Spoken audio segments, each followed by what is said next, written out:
Welcome back, everybody. Today we're going to be taking a deep dive into some pretty powerful Buddhist teachings, teachings that can really transform your life.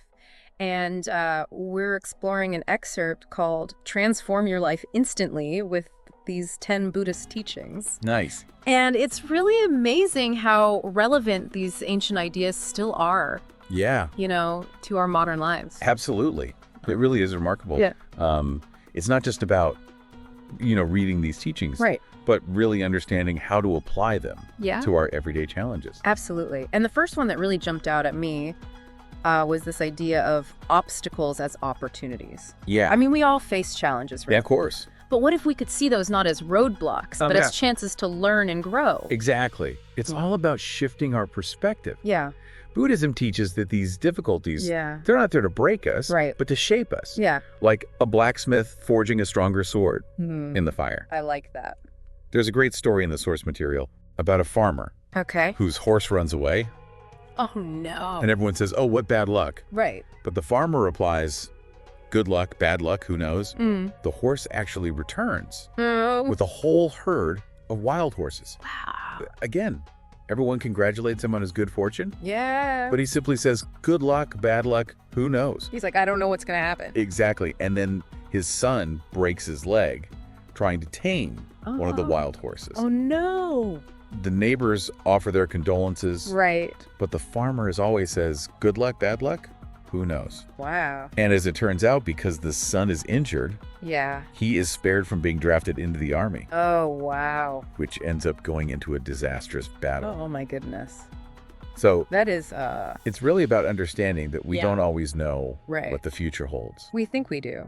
And what seems like a misfortune today Right. might actually turn out to be a blessing in disguise. Yeah, so how can we use this, in our own lives? Yeah. It's so easy to get caught up in the frustration of a setback. Yeah. But what if we kind of took a step back and Yeah. asked ourselves, like, what can I learn from this? Exactly. How can I use this experience to become stronger? It's a powerful question to ask. Yeah.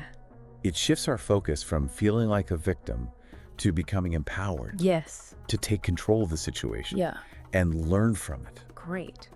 And this leads us to the next teaching, Yes. which is all about living in the present moment. Right. We hear this a lot these days, We but do. what does it actually mean? Well, it's about cultivating mindfulness, Okay. being fully present in the now, Mm-hmm. rather than dwelling on the past Right. or worrying about the future. Yeah. Our minds tend to get caught Yeah. in these thought patterns. Yeah. But as the source material points out, both regret and anxiety, Yeah. they kind of steal us away They do. from truly experiencing the present moment. Yeah. That makes so much sense. The excerpt actually suggests trying a simple mindfulness exercise. Yeah. Next time you're eating, try focusing completely on the experience, Yeah. the taste, the texture of the food, Right. even the sounds of chewing. Interesting. Most of us, we eat on autopilot, We do. but when you're really mindful of it, Yeah. it can transform something as simple as a meal Right. into a rich sensory experience. That's the beauty of mindfulness. It's accessible Right. to everyone. It's not about achieving Yeah. some mystical state. Right. It's simply about bringing your full attention Yeah. to the present moment, Yeah. whatever you're doing. So if we're constantly dwelling on the past or anxious about the future, Right. we're missing out on the richness We are. of right now. Of right now. It's a challenge, It is. but think about how much more fulfilling life could be Yeah. if we could truly be present in each moment. It's definitely a practice. Yeah, And it's not always easy, but the benefits are profound. I bet. It allows us to experience life more fully Okay. and to respond to situations with more clarity Yeah. and wisdom rather than just reacting out of habit or fear. And speaking of responding to situations, Yeah. the next teaching is about developing emotional resilience, Oh, that's a good one. which feels incredibly relevant Right. in today's world. It really is. Buddhism offers a powerful perspective on suffering. Okay. It's not the events themselves Right. that cause us to suffer, Yeah. but our reactions to them. Okay. That's not to say that pain doesn't exist, Right. but the source argues that suffering is optional. That's a really interesting distinction. Yes. So how do we develop this emotional resilience? Right. The excerpt uses a beautiful image of emotions being like passing clouds. I like that. We can learn to observe them. Yeah. without getting swept away. Exactly. That's where mindfulness comes into play again. By practicing mindfulness, we can develop the ability to observe our emotions without judgment. Right. This allows us to create a space between the feeling and our reaction to it, giving us more control over how we respond. It's like instead of being in the middle of the storm, we can learn to be the eye of the hurricane. Exactly. We become the calm observer. I like that. This doesn't mean that we suppress our emotions.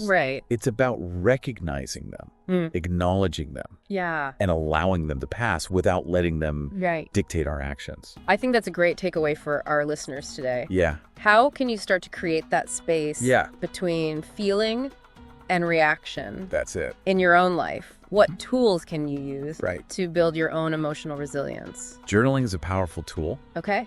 As is talking to a trusted friend or therapist. Yeah. Even taking a few deep breaths before reacting can make a world of difference. The key is to find what works best for you. Okay, now this next one, self-discipline as freedom. Okay. Feels a bit counterintuitive. Yeah. How can discipline lead to freedom? Well, it challenges our common perception of discipline as something restrictive or punishing. But in reality, it's about aligning our actions with our values. Okay. The excerpt uses the example of daily meditation. Okay. It might seem like a chore at first. But over time, the discipline of showing up each day can lead to a sense of inner peace and clarity that feels incredibly freeing. It's like without self-discipline, we become slaves. You got it. To our impulses, to distractions, to procrastination. Exactly. But with discipline, we gain control over our minds and actions. And that control is what ultimately leads to freedom. Yeah, think about it in terms of your goals. You know, if you want to achieve something meaningful, whether it's writing a book, learning a new skill. Improving your health. Absolutely. Self-discipline is what allows you to stay focused. And committed even when it's challenging. It is. So instead of viewing discipline as a burden, we can reframe it as a tool for achieving our aspirations and living a more intentional life. Exactly. What did you say are some practical ways that our listeners can start to cultivate more self-discipline? It's about starting small. Okay. And building from there. Yeah. Choose one specific area that you want to focus on. Okay. Whether it's your diet, your exercise routine, or even just tidying up your workspace. Create a clear plan. Set realistic goals. And be patient with yourself. The key is consistency. Okay. Over time, these small acts of discipline will build momentum and create lasting change. I love that. It's about creating positive habits Yeah. that support our goals and our values. Exactly. And this leads us perfectly Yeah. into the next teaching. Which is about letting go of the need for approval. Oh, I think we all struggle with this. absolutely. To some degree. The constant seeking of validation from others, Right. it can be exhausting Yeah, it is. and ultimately unfulfilling.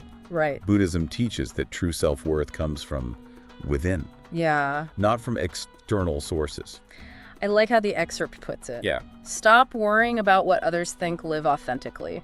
it's good. Easier said than done, though, right? It's a practice for sure. Yeah. But think about all the energy we waste Oh, trying to please others or fit in. right. What if we could channel that energy Right. into pursuing our passions, Yeah. expressing our true selves? Yeah. It's about recognizing that we can't control Right. what other people think. We can't. And trying to do so only leads to anxiety and insecurity. Absolutely. So what are some steps that listeners can take Yeah. to start letting go Okay. of that need for approval? Well, it starts with becoming aware of when you're seeking validation. Okay. Notice the thoughts and behaviors Right. that stem from that need. Okay. Then challenge those thoughts. Okay.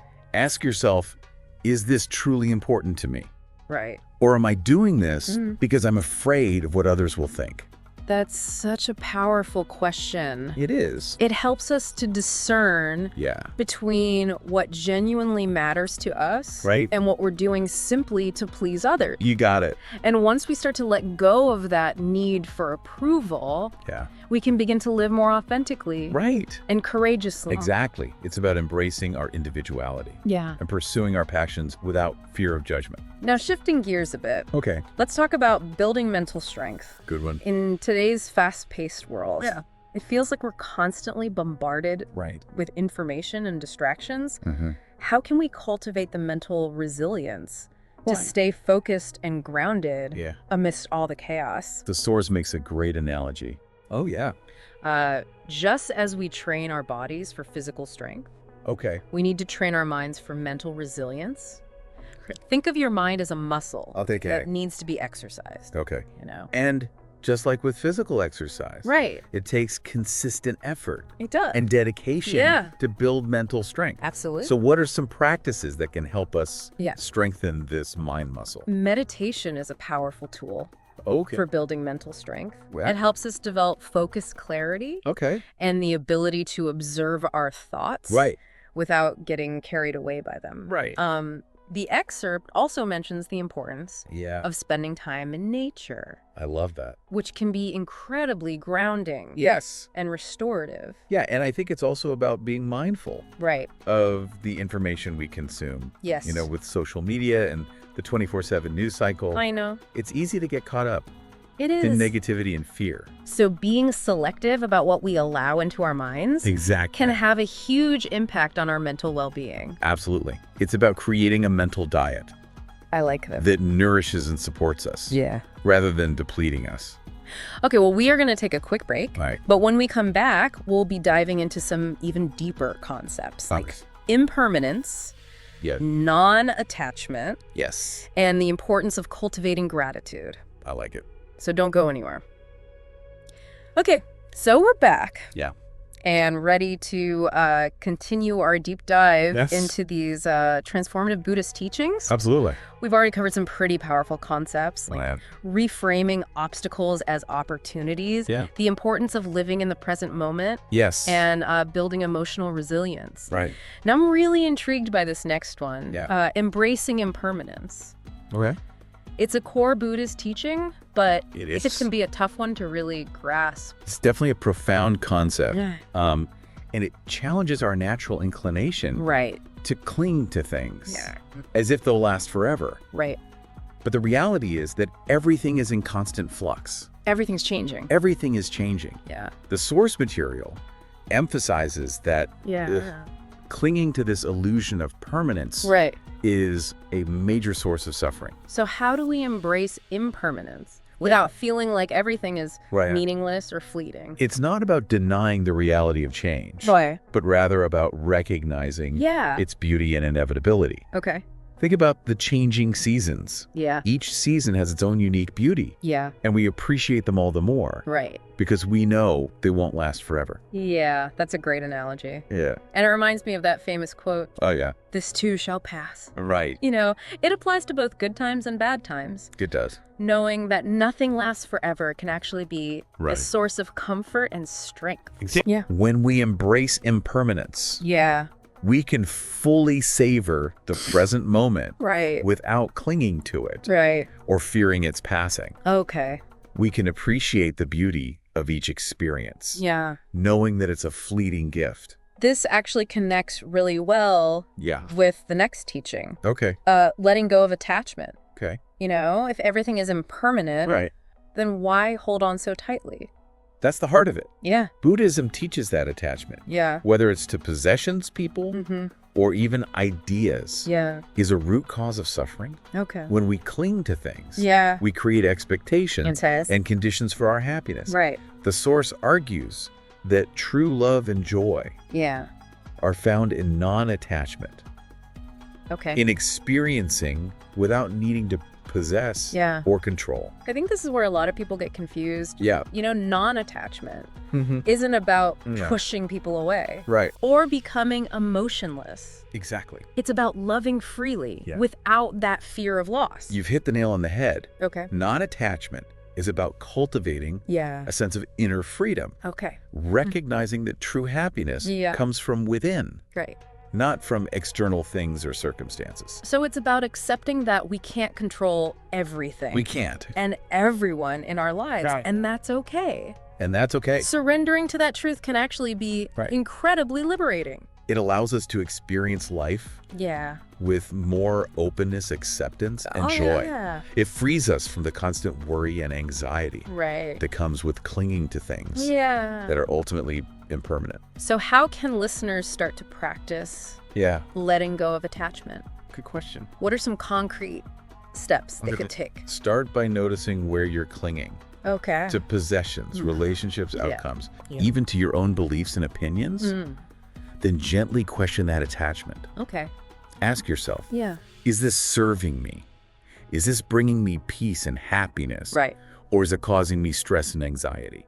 That's a powerful question. It is. It helps us to discern between what truly matters and what we can release. Right. And this leads us beautifully into the next teaching, which is all about practicing gratitude. Oh, I love this one. I love this one. It feels like a superpower. It is. A way to shift our focus from what's lacking to what we already have. Gratitude is such a transformative practice. Yes. It's not just about feeling thankful for the good things in our lives. It's about cultivating a mindset of appreciation and abundance. I like that. The excerpt highlights that. It's about recognizing the blessings we already have, even in the midst of challenges. Yeah. And it doesn't have to be anything major. It can be as simple as appreciating a warm cup of coffee in the morning or the sound of birds singing outside your window. Exactly. It's about training our minds to focus on the positive, the abundance that already surrounds us. And there's so much research showing the incredible benefits of gratitude. You know, it can reduce stress, improve sleep, boost our immune system, even strengthen our relationships. All of that. It's like a ripple effect of positivity that spreads outward from within. I think it's also important to remember that gratitude is a practice. Not just a fleeting feeling. It's something we need to cultivate consciously day by day. Absolutely. So what are some practical ways that listeners can incorporate more gratitude into their daily lives? Keeping a gratitude journal is a wonderful practice. Simply take a few minutes each day to write down 3 things you're grateful for. You can also incorporate gratitude into your daily routines. Express appreciation to the people in your life. Savor the flavors of your meals. And take time to notice the beauty in your surroundings. And those are such simple, actionable steps. They are. That anyone can take. Exactly. It's about making gratitude a habit. A way of being. Rather than just an occasional feeling. And finally, we arrive at the last teaching. Which feels like the culmination of all the others. Prioritizing inner peace. Good one. In a world that's constantly demanding our attention and pulling us in a million different directions. How can we cultivate that sense of inner tranquility and stillness? It starts with recognizing that true peace comes from within, not from external circumstances. So it's not about escaping from the world or pretending that everything's perfect. It's about cultivating that inner sanctuary, that place of peace within ourselves that we can always return to no matter what's happening around us. And the source material highlights a number of practices that can help us cultivate inner peace, such as meditation, mindfulness, spending time in nature, and then engaging in activities that bring us joy and fulfillment. So it's about creating space in our lives. It is. For stillness, for reflection, for connection with something absolutely larger than ourselves. And it's about recognizing that inner peace is not a luxury. It's a necessity. It's the foundation for a truly fulfilling and meaningful life. I love that. So what are some final thoughts or takeaways we can leave our listeners with? Well, I think it's important to remember that these 10 Buddhist teachings are not just abstract concepts. They're practical tools that we can use to transform our lives. And it's not about trying to master all of them at once. No. Even incorporating one or two of these teachings into our daily lives can make a profound difference. Absolutely. Yeah. The key is to be patient with ourselves. Yeah. To approach this journey with curiosity and an open mind. Yeah. And to remember that it's a lifelong practice. It is. As we've been talking about these Buddhist teachings, I've been thinking about how they could impact not just our personal lives, but also the world around us. It's interesting, right? Yeah. What's fascinating is how these principles, when you apply them on a larger scale, they can really contribute to creating a more just compassionate and sustainable world. Exactly. Imagine if, our leaders embrace this concept of obstacles as opportunities. Yeah. What if they approached conflicts not as battles to be won, but as challenges to learn and grow from?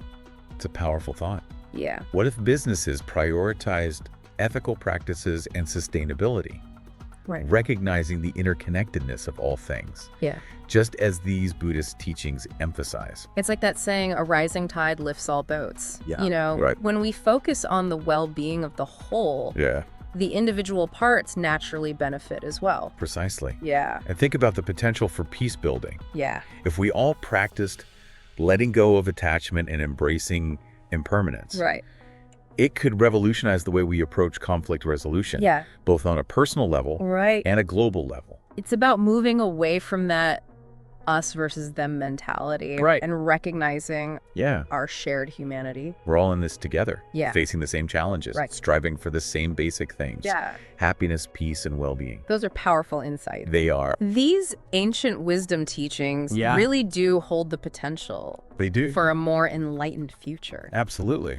And while we've explored 10 specific teachings today, it's important to remember that this is just a starting point. Yeah, this is just the beginning. Right. The beauty of Buddhism is that it's a path of continuous learning and discovery. Yeah, there's always more to explore, more to integrate, more to embody. So true.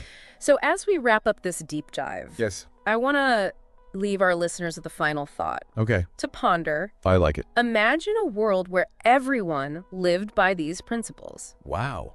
How would our relationships, our communities, even our world be different? It's an inspiring vision to contemplate. It is. And as we navigate the complexities of modern life, let's remember the timeless wisdom of these Buddhist teachings. Okay. Guiding us towards a path of greater peace, resilience, and fulfillment. Absolutely. Well, thank you so much for joining us on this deep dive. Yes, it's been a pleasure. It has been a pleasure exploring these profound teachings with you. Absolutely. And until next time, keep diving deep. Keep diving. And keep seeking wisdom. Yes. It's out there waiting to be discovered.